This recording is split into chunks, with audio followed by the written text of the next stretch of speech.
Tabe, jumpa lagi dengan saya di Negara Bijaksana, channel yang membahas sebuah persoalan populer di Indonesia secara bijaksana dan dijamin dengan pemikiran terbaru. Kalau kita melihat statistik perolehan suara sementara saat ini yang dirilis oleh para lembaga survei, terutama beberapa lembaga yang punya kredibilitas tinggi seperti Harian Kompas, LSI, DNJA, Saiful Mujani, dan beberapa lainnya. Kalau kita membaca sekedar angka yang muncul, berapa yang diperoleh oleh Ganjar Pranowo, berapa yang diperoleh Prabowo Subianto, dan berapa yang diperoleh Anies Baswedan, memang itu memberikan rasa optimisme, rasa cemas, rasa was-was, rasa pesimisme juga kepada para pendukung masing-masing kubu. Tapi bagi sekelompok orang yang memiliki kepedulian berbeda, dia lebih mempedulikan persoalan hasil pasca pemilu, hasil kinerja para presiden dan wakil presiden berikut pasca 2024. Itu angka-angka yang muncul saat ini perlu dicermati, perlu dikritisi serius, karena itu akan lebih menjanjikan atau lebih menggambarkan tentang masa depan bangsa Indonesia, masa depan negara. Rata-rata publik saat ini bereforia pada Ganjar menang dak, Prabowo menang dak, atau Anies menang atau tidak. Itu rata-rata perhatiannya ke sana. Apakah kalau Ganjar menang, atau kalau Anies menang, atau kalau Prabowo yang menang, apa gambaran kualitas negara, kualitas kebijakan ke depan, kualitas kinerja ke depan, bagus atau tidak, itu tidak terlalu dipikirkan orang. Hal itu kita lihat dari begini, dari hasil survei berapa persen orang Indonesia yang sudah menjatuhkan pilihannya kepada Anies atau kepada Prabowo atau kepada Ganjar. Perilaku pemilih untuk menggambarkan seperti apa mutu pemilih kita, dan mutu pemilih ini akan mempengaruhi pada gambaran tentang mutu presiden berikut, mutu kepemimpinan berikut. Pemimpin berikut dimunculkan berdasarkan mutu pemilihnya. Sekarang saya mau menggambarkan seperti apa mutu pemilih kita di Indonesia. Itu bisa dilihat dari sekarang. Dari waktu ke waktu kita bisa melihat. Bagaimana cara melihat mutu pemilih kita ini? Kita lihat pada survei-survei. Rata-rata hasil survei dari berbagai lembaga menggambarkan sebagian besar masyarakat kita sudah memilih. Yang belum memilih atau tidak menjawab itu rata-rata diperkirakan 5 sampai belasan persen. Ini bisa menggambarkan seberapa mutu pemilih kita. Saya memberi ilustrasi sedikit ya. Saya tidak tahu sekarang masih ada acara tentang berpacu dalam melodi atau tidak. Tetapi zaman dulu, dimulai dari TVRI, ada sebuah acara yang namanya berpacu dalam melodi. Pembawa acara para artis senior sesepuh zaman dulu, yaitu ada Bob Tutupoli, almarhum, ada almarhum juga Kus Hendratmo. Lalu pernah juga acara itu digawangi oleh Tantowi Yahya, yang sekarang ada di Partai Golkar, barusan pensiun habis masa jabatan sebagai Duta Besar New Zealand. Acara itu berupa kuis, tebak lagu, tebak judul lagu. Hanya dengan bunyi alat musik, bunyi drum duluan, atau ada lagu yang intronya gitar melodi duluan, atau bass duluan, atau organ duluan gitu. Pokoknya cepat-cepatan. Begitu bunyi satu atau dua nada, satu atau dua alat musik yang bunyi, peserta kuis rebut-rebutan. Ada yang baru satu bunyi, tang, lalu dia menyebut judul ini, lagunya, penyanyinya ini. Banyak yang salah, sehingga harus dilempar ke yang lain, rebut-rebutan. Kalau salah, lempar lagi ke yang lain, silakan rebutan. Kebanyakan salah. Ketika baru 1-2 bunyi pertama, mereka sudah sebut salah. Jadi tunggu bunyi kedua, ketiga, keempat, kelima, ada yang sampai bunyi ke-6 baru tahu, oh ini berarti lagunya ini, judulnya ini, dinyanyikan oleh siapa ini gitu. Itu ada acara semacam itu ya, berpacu dalam lodi. Saya tidak tahu sekarang masih ada atau tidak. Karena dia mewajibkan harus tebak lebih awal, lebih cepat, lebih baik, cepat-cepatan, sehingga sangat banyak orang yang tebakannya salah karena hanya menginginkan cepat, belum menunggu bunyi-bunyi yang lain, dia sudah sebut, sudah angkat tangan, pencet, lalu dia sebut salah. Perilaku bermain kuis ini dapat saya gambarkan dengan perilaku kita memilih sekarang ini juga begitu. Baru muncul capresnya, banyak orang sudah memilih. Oh, saya memilih Prabowo, saya memilih Anies, sana memilih A, B, C, memilih Ganjar. Jadi sudah tentukan. Seolah-olah bahwa seorang Anies dapat membuat kebijakan yang hebat ke depan dan dapat membuat kemajuan bangsa. Seolah-olah Prabowo itu, seorang Prabowo sudah bisa menentukan mutu bangsa ke depan 5 tahun. Seolah-olah Ganjar, seorang diri ini dapat menentukan mutu bangsa 5 tahun ke depan. Seolah-olah satu orang sudah dapat menentukan. Padahal yang dapat menentukan kinerja para pemimpin ke depan atau progresivitas bangsa atau negara kita 5 tahun mendatang, itu ditentukan oleh satu, kualitas wapres dan capresnya. 2 orang, presiden dan wakil presidennya. Kualitas keduanya. Kita lihat contoh dalam presiden yang sama antara Jokowi berpasangan dengan JK atau Yusuf Kala, dan ketika Jokowi berpasangan dengan Ma'ruf Amin, berbeda kinerjanya. Ketika SBY berpasangan dengan Yusuf Kala dan periode kedua dia berpasangan dengan Budiono, berbeda juga kinerjanya. Zaman dulu juga begitu, Soeharto kan berganti-ganti pasangannya. Ketika dia berpasangan dengan Sri Sultan Hamengkubuwono ke-9, berpasangan Adam Malik, berpasangan dengan Umar Wida Hadikusuma, berpasangan dengan Sudarmono, berpasangan dengan Tri Sutrisno, lalu berpasangan dengan Habibie, itu berbeda, tidak sama. Setiap pasangan berbeda, maka kinerja juga berbeda. Yang berikut lagi, yang akan menentukan kinerja atau menentukan masa depan 5 tahun paling kurang bangsa atau negara kita ke depan adalah visi, misi, dan program dari presiden dan wakil presiden ke depan. Yang ketiga adalah kondisi sosial politik. Kita lihat Jokowi, Presiden Jokowi, antara periode pertama dan periode kedua berbeda. Periode pertama, situasi politik gejolaknya tinggi. Demo besar-besaran di mana-mana sehingga cukup terhalang, ya, kerusuhan di mana-mana. Tapi ketika periode kedua lebih tenang situasinya, stabilitas politik, stabilitas keamanan lebih terkendali sehingga kinerja berbeda juga. Nah, ini ada pengaruh semua. Ini menunjukkan bahwa orang yang sama ketika pasangannya berbeda hasilnya bisa berbeda. Orang yang sama ketika visi misinya berbeda, dia bisa berbeda juga kinerjanya. Termasuk orang yang sama, tetapi dia berjumpa dengan atau dia mengatur stabilitas politik berbeda antara 2 periode itu. Apa artinya di sini? Artinya yang paling menentukan kinerja pemerintahan ke depan itu adalah 1, presidennya, kualitas seorang presiden. Kedua, kualitas pasangannya, kualitas calon wakil presidennya. Ketiga, kualitas visi misi programnya. Dan yang keempat, kemampuan dia dalam mengendalikan stabilitas politik. Pasangan berbeda, stabilitas politik bisa berbeda.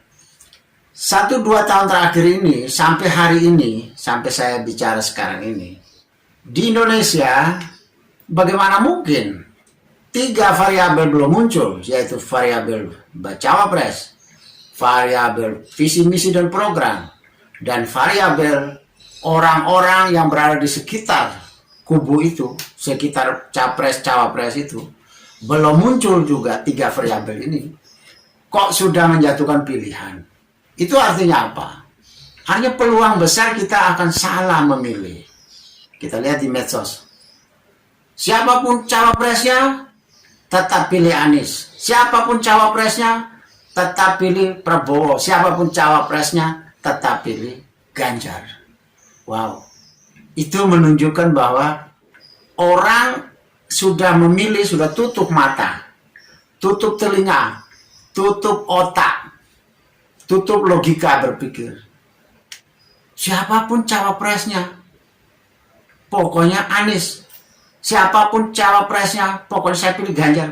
Siapapun cawapresnya, saya pilih Prabowo. Ini sama juga dengan posisi kita ketika tahun 2019.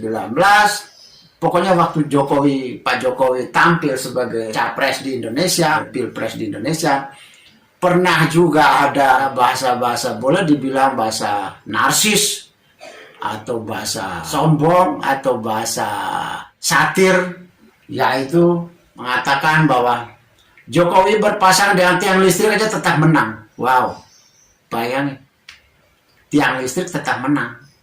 Artinya orang Indonesia atau masyarakat Indonesia dianggap, pemilih Indonesia itu dianggap tiang listrik aja dipilih loh.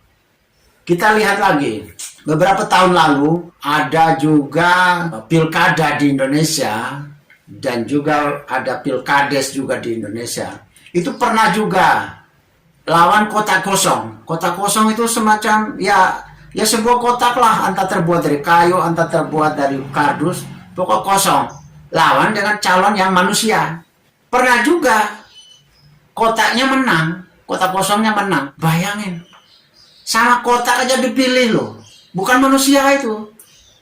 Sesuatu yang ironi, sesuatu yang sangat satiris ya. Waduh, kalau boleh dibilang ini pelecehan ya, pelecehan akal sehat para pemilih kita. Saking jeleknya logika, saking jeleknya cara berpikir masyarakat kita, sampai-sampai kotak saja dipilih, kotak saja bertanding. Loh, kalau kotak menang, terus apakah kotak dilantik jadi bupati, jadi kepala desa di daerah itu atau di desa itu? Itu sesuatu yang sangat ironi, sesuatu yang sangat menunjukkan kualitas diri kita, kualitas pemilih kita sangat buruk. Benda mati aja dipilih. Betapa itu sesuatu penghinaan terhadap akal sehat kita ya. Sampai tiang listrik aja dipilih, sampai kotak kosong juga dipilih. Itu loh. Betapa lemahnya logika berpikir kita. Jadi kita adalah pemilih irasional, pemilih yang pakai rasa, tidak memilih pakai rasio, pemilih pakai hati, tidak memilih pakai otak. Benda mati dipilih, kotak kosong dipilih, tiang listrik dipilih juga. Ini tergambar dari hasil-hasil survei. Ternyata kita lihat, misalnya survei dari LSI Denny JA, Prabowo memiliki elektabilitas atau orang yang memilih Prabowo sebanyak 50,4%, Ganjar sebanyak 43,2%, dan 6,4% menyatakan tidak tahu atau tidak menjawab. Ini artinya sebanyak 50,4 tambah 43,2, berarti kan 93,6. 93,6 masyarakat kita, pemilih kita sudah menentukan pilihannya, meski belum tahu siapa cawapresnya, belum tahu apa visi misinya, belum tahu siapa saja yang berada di balik kubu itu, tapi sudah memilih. Itu sangat mengerikan, berbahaya sekali. Mayoritas orang sudah memilih sebelum 3 variabel lainnya termunculkan. Lalu di survei Saiful Mujani Research and Consulting (SMRC) juga pemilih Ganjar 37,9%, Prabowo 33,5%, dan Anies 19,2%. Yang belum menjawab, belum menentukan pilihan 9,4%. Jadi sudah ada 90,6% sudah punya pilihan. Tanpa perlu menunggu siapa cawapresnya, apa visi misinya, siapa saja yang berada di sekitar, di sekeliling kubu itu. Itu sesuatu yang tragis. Orang sudah memilih tanpa menunggu variabel-variabel lain yang menentukan jalannya negara pemerintahan selama 5 tahun mendatang. Kita lihat lagi dari survei Indikator Politik Indonesia. Dia survei bulan Mei tahun 2023. 38% memilih Prabowo, 34,2% memilih Ganjar, 18,9% memilih Anies. Berarti ada 91,9% orang sudah memilih. Bagaimana cara memilih ini? Belum menunggu indikator-indikator variabel-variabel lain kok orang sudah memilih. Ini berarti pemilih kita banyak sekali yang irasional. Pemilih emosional, pemilih pakai rasa, tidak pakai rasio. Bagaimana kita bisa memilih dengan tepat kalau pilihannya semacam ini? Sangat menyedihkan. Terus kita masih bisa berharap sekarang. Masih bisa berharap kepada sekelompok orang yang masih ragu. Namanya mereka adalah swing voters. Swing voters ini jumlahnya masih cukup banyak. Kompas mengungkapkan sekitar 60%. Lembaga lain seperti Algoritma mengungkapkan bahwa sekitar 60%, 50% ada. Ada lembaga lain juga yang mengatakan sekitar 40%.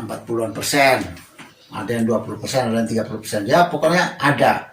Jadi nasib bangsa ini sebenarnya bergantung kepada mereka yang disebut swing voters sekarang. Karena swing voters ini, mereka ini wait and see. Mereka ini tidak langsung memilih karena dengan munculnya nama baca presnya, tapi mereka menunggu siapa baca presnya, apa visi misinya, dan siapa saja yang berada di sekeliling orang itu. Mereka ini menunggu. Nah, kepada swing voters ini yang kita berharap.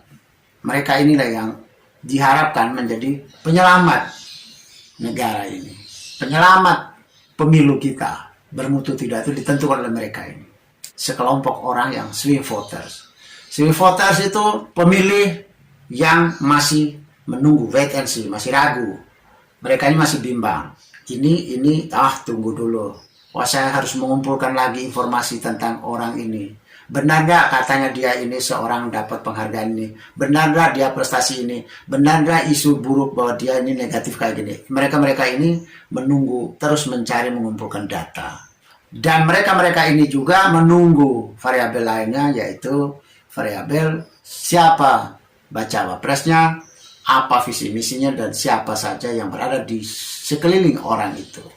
Nasib bangsa ini sangat ditentukan, sangat ditolong oleh para swing voters. Sedangkan yang lainnya ada juga yang namanya undecided voters.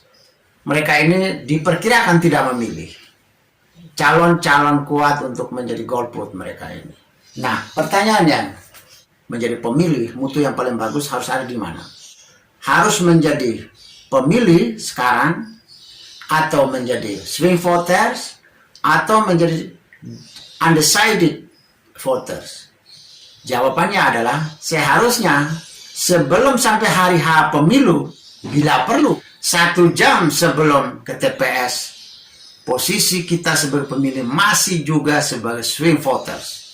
Atau paling tidak sehari, 2-3 hari sebelum lah. 3 hari sebelum hari H, yaitu masa tenang. Sebetulnya posisi pemilih H-3, H-2, H-1 itu posisi kita tetap swing voters. Semakin besar swing voters, semakin bagus kualitas pemilihan kita. Semakin bagus, kemungkinan besar semakin tepat kita memilih capres kita. Tapi kalau semakin besar orang sudah jadi pemilih, jauh-jauh sebelum hari H, apalagi sekarang ini sebelum ada pendaftaran saja orang sudah memilih, ini yang membahayakan mutu pemilu kita. Seolah-olah bahwa sia-sia kita bikin pemilu. Toh orang memilih dengan emosional. Toh orang memilih tidak kritis. orang memilih tidak pakai pertimbangan banyak. Jadi seperti kita sia-sia membuat pemilu dengan mahal-mahal, tapi akhirnya orang juga tidak butuh, tidak menunggu cawapresnya, orang tidak menunggu visi misi dan programnya, orang tidak perlu menyelidiki siapa-siapa yang berada di barisan kubu itu. Orang bahkan tidak perlu menunggu benar apa tidak semua isu negatif tentang capres-cawapres ini. Orang tidak perlu menunggu kebenaran dari informasi-informasi tentang kehebatan prestasi seorang capres dan cawapres ini. Orang tidak perlu klarifikasi kebenarannya. Langsung pilih. Asalkan menyangkut capres pilihannya, wah selalu bagus. Dapat penghargaan ini, dapat prestasi ini. Tapi prestasi itu betul tidak juga tidak tahu. Pokoknya namanya capresnya saya selalu prestasi. Meskipun capres orang lain tidak berbuat salah atau punya prestasi, pokoknya langsung ditutup mata.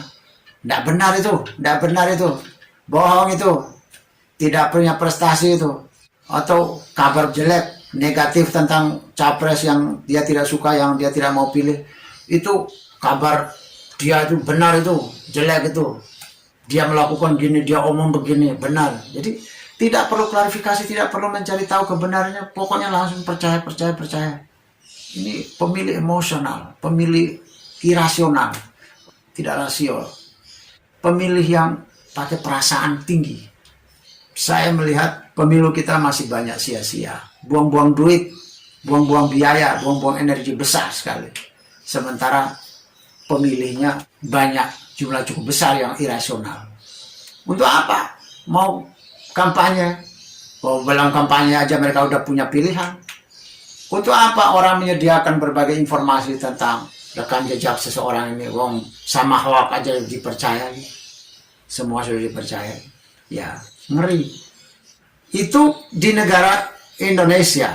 Tapi kalau di negara bijaksana, saya memastikan sampai H-1, H-2, H-3 itu posisi pemilih baru punya pilihan saat itu.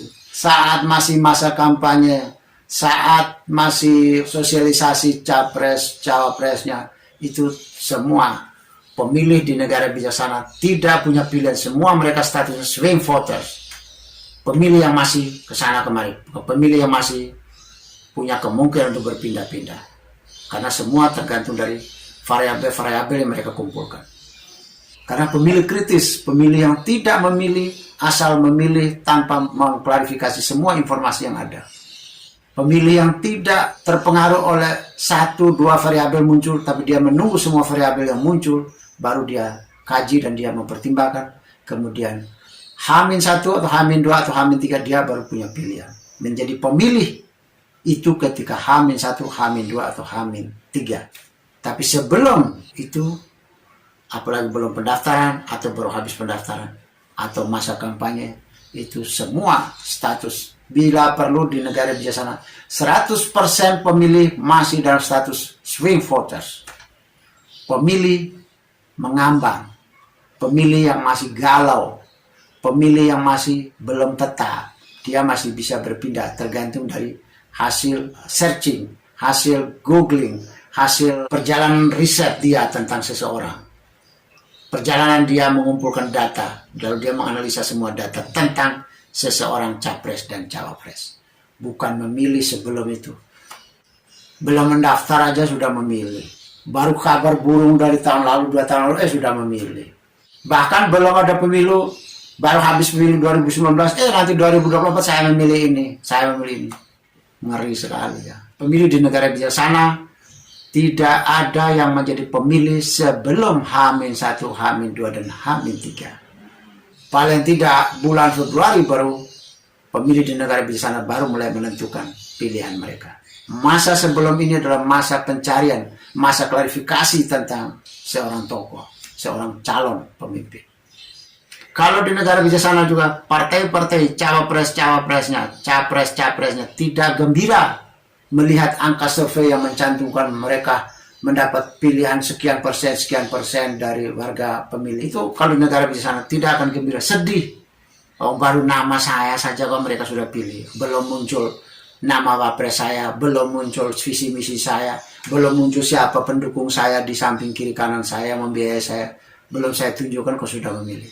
Itu kalau saya yang menjadi capres atau cawapres di negara bijaksana, sedih lihat pemilih rakyat saya, pemilih semacam ini. Pemilih emosional seperti saya, sedih. Tapi di Indonesia saya lihat baca presnya gembira ya. Partai-partainya gembira ketika wah ini Ganjar sekian menang, dia unggul di survei ini bulan ini. Wah senang kubu Ganjar. Begitu ada lembaga survei mempublish, wah ini Prabowo menang di sini. Kubu Prabowo senang, bangga. Ada lagi di sana, wah ini survei untuk masa pemilih ini untuk Anies unggul di sini, di sini, di sini.